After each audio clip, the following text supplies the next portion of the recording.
So here we are back at the National Mall. I'm joined by Bill Schneider. He's an Al Jazeera political analyst, and we're going to talk a little bit more about foreign policy. I was just mentioning in that package that he tried for Israeli-Palestinian peace. The president did in his first term. He made a big push. Most people don't expect that's going to be the case. You think Iran is the big issue that's going to dominate? Iran is certainly one of the big issues, along with what is now happening in North Africa. He has to deal with the consequences of the Arab Spring, which in many cases are unexpected. We don't know what the government of Egypt is going to bring. And look at the situation in Syria. We have no real control over that. We have to follow events. And now the destabilization in North Africa looks like a serious threat. So the United States has to be very watchful over all these developments, including Israel and the Middle East. Do you expect, the president and his administration was starting to make a little bit of noise about possibly aiding the rebels in Syria a little bit more. Do you expect he's going to dramatically change course, possibly do in Syria what he did in Libya? I doubt it. Syria is a far more critical country. It's on the border of Israel. It has a lot more interests in the Middle East. For instance, Iran is allied with Syria.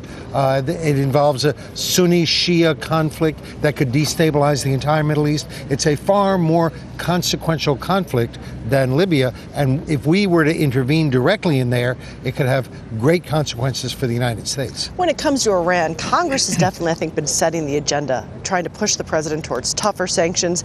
Is that going to factor in if it comes time to decide on a military strike? Where do you think, at his heart, Obama is on that issue? Obama says he does not want containment because that means he'll allow Iran to develop a nuclear weapon.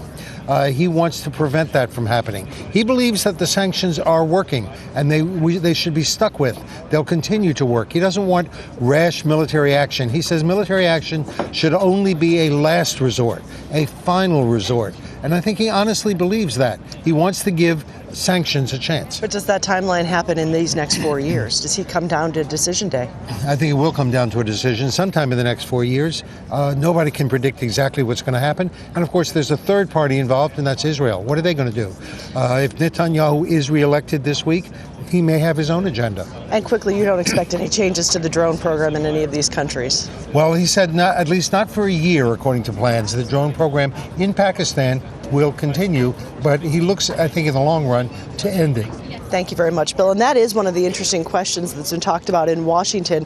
When the war in Afghanistan officially ends, does this administration have any legal authority to continue any sort of actions in Pakistan? That's going to be a key issue that he's going to have to tackle in his next 4 years. But right now, most people in Washington, Tony, they're thinking about two things: the parties and the weather. It's the truth. The rest will work. All right. Patty Colhane for us in Washington, D.C.